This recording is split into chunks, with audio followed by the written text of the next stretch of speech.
최근 전 세계 기갑부대 관계자들이 폴란드를 주목하고 있습니다. 우크라이나 전쟁 이후 전차 무용론이 대두되면서 몇 억짜리 미사일도 아닌 고작 몇십만 원짜리 자폭 드론에 수십억 원짜리 탱크들이 허무하게 파괴되는 장면을 자주 보셨을 겁니다. 그런데 이런 상식을 정면으로 뒤엎는 충격적인 실험 결과가 폴란드에서 터져나왔습니다. 충성!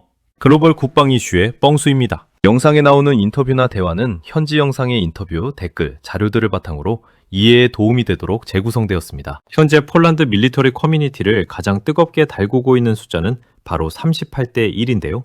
이 숫자가 의미하는 바는 명확합니다. 한국의 K2 전차를 폴란드 환경에 맞게 개량한 K2PL 한 대를 완파하기 위해서 적군은 무려 38대의 자폭 드론을 희생해야 한다는 계산이 나온 겁니다. 도대체 누가, 언제, 어떤 실험을 통해 이런 수치를 증명했는지 지금부터 그 실체를 상세히 들여다볼까요? 시작하겠습니다.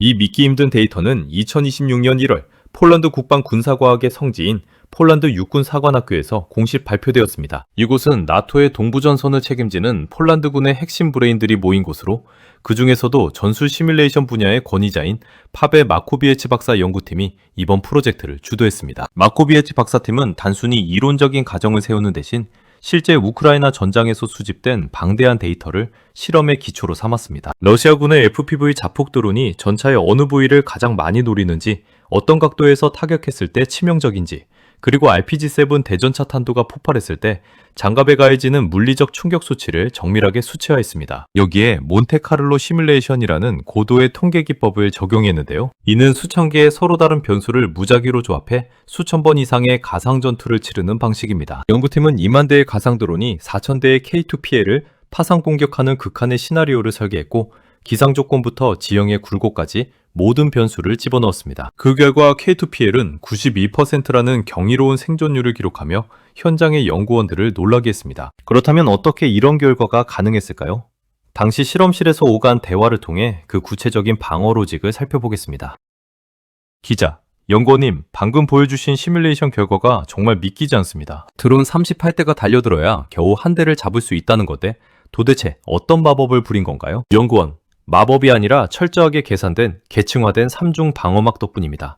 저희는 이걸 그물망 방어 로직이라고 부르죠. 기자, 그물망이라 구체적으로 어떤 단계로 작동하는 건지 시청자분들께 설명해 주실 수 있을까요? 연구원, 첫 번째 단계는 드론의 눈과 귀를 멀게 하는 겁니다. 전차에 탑재된 전방위 전자전 시스템이 강력한 재밍 전파를 쏴서 접근하는 드론의 주파수를 교란하죠. 실험 결과 공격해오던 드론의 약 49%가 2단계에서 통제 불능 상태가 되어 땅으로 떨어졌습니다. 기자, 절반 가까이가 전차에 닿기도 전에 추락한다는 거군요. 하지만 재밍을 뚫고 들어오는 지능형 드론들도 있지 않습니까? 연구원, 맞습니다. 그래서 두 번째 방패인 능동 방호 체계, 즉 APS가 대기하고 있습니다. 전차의 정밀 레이더가 초고속으로 접근하는 드론을 0.2초 만에 포착해서 공중에서 직접 격추해버립니다. 여기서 다시 17%가 먼지처럼 사라집니다. 기자, 눈을 멀게 하고 주먹을 날려쳐내고 그럼에도 불구하고 마지막까지 뚫고 들어와서 전차를 직접 때리는 드론이 있다면요? 연구원, 그때부턴 K2PL의 압도적인 맷집이 활약할 차례입니다. K2PL은 포탑 상부와 측면에 특수 설계된 다층 복합 장갑과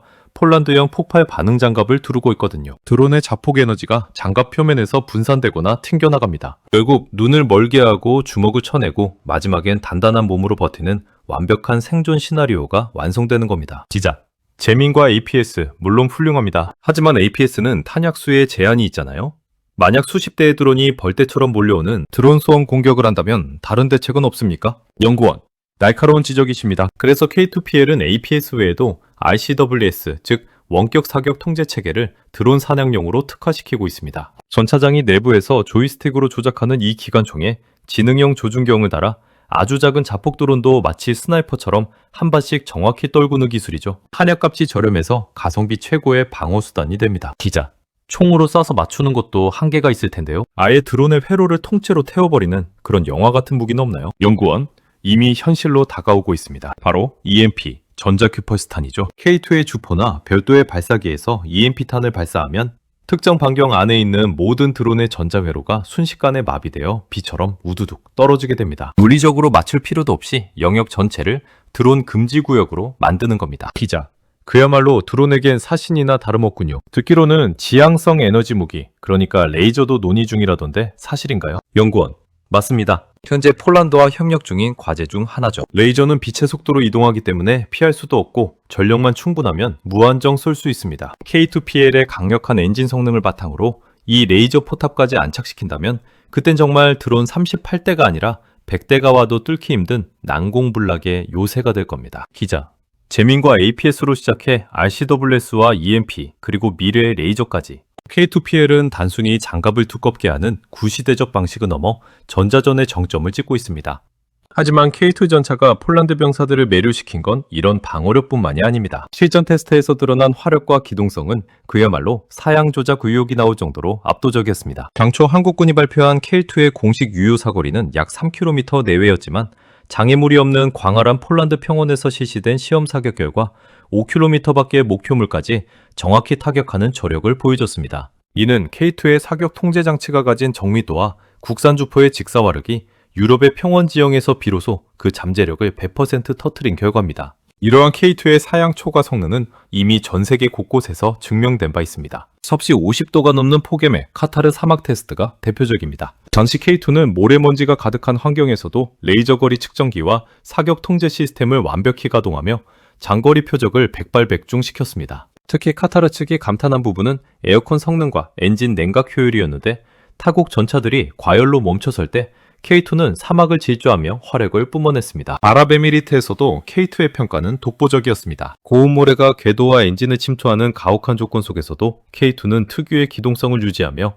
사막의 구릉 지형을 자유자재로 넘나들었습니다. 현지 군 관계자들은 K2의 자동 장전 장치 덕분에 거친 기동 중에도 흔들림 없이 연속 사격이 가능하다는 점에 높은 점수를 주었습니다. 최근 훈련이 진행된 루마니아의 반응은 더욱 뜨겁습니다. 폴란드와 유사한 동유럽 지형을 가진 루마니아에서 K2는 연약 지방과 가파른 경사로를 거침없이 올라갔습니다. 루마니아 군부 내에서는 에이브람스보다 가벼우면서도 화력은 대등하거나 그 이상이라는 평가가 지배적이며 특히 산악과 평원이 반복되는 지형에서 K2의 유기압 현수 장치가 보여주는 사격각도 확보 능력은 타의 추종을 불허한다는 소식이 소셜미디어를 통해 전해지기도 했습니다. 게다가 폴란드 동부의 악명 높은 라스푸티차, 즉 진흙 늪지대에서도 K2는 빛을 발했습니다. 70톤에 달하는 서방 전차들이 무거운 중량 때문에 진흙에 빠져 견인차를 기다릴 때 K2는 7축으로 늘어난 보기륜으로 접지압을 분산하며 거침없이 질주했습니다. 특히 가변형 유기압 현수 장치 ISU를 이용해 차체를 앞뒤로 흔들어 늪에서 빠져나오는 모습은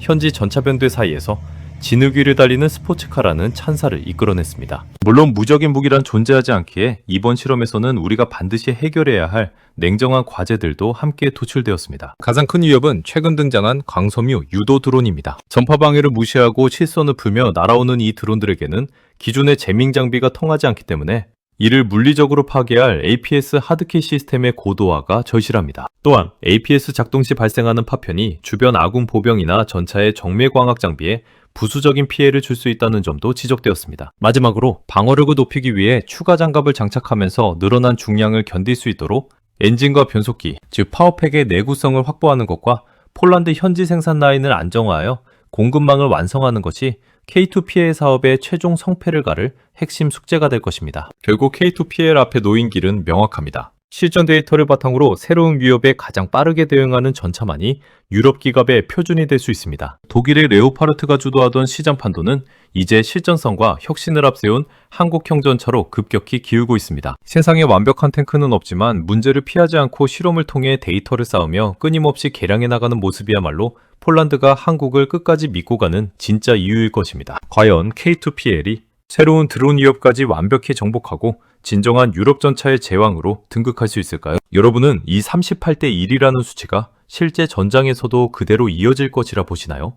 오늘 영상 마칩니다. 충성! 좋아요, 구독, 알림 설정 부탁드립니다.